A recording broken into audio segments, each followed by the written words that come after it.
Have you ever felt like your HOA is just waiting for you to slip up so they can pounce?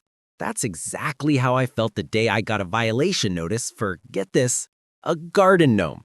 Yep, a tiny smiling gnome with a red hat quietly sitting in my flower bed.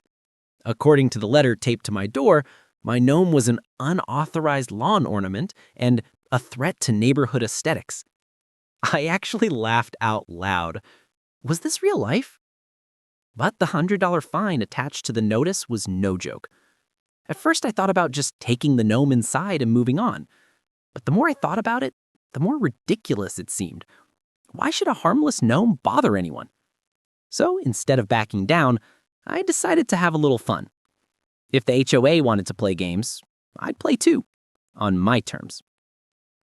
That weekend, I hit up every garden store in town and came home with a dozen bright pink flamingos, a giant plastic sunflower, and, for good measure, a spinning disco ball.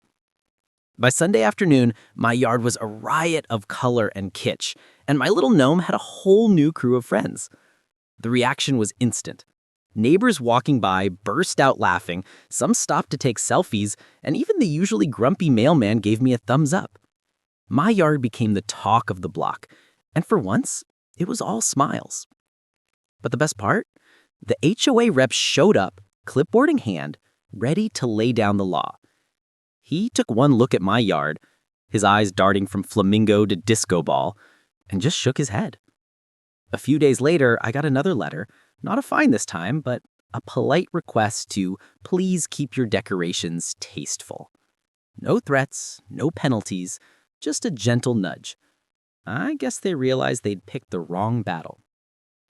So if your HOA ever tries to kill your harmless fun, remember, sometimes a little creative revenge is all it takes to turn the tables.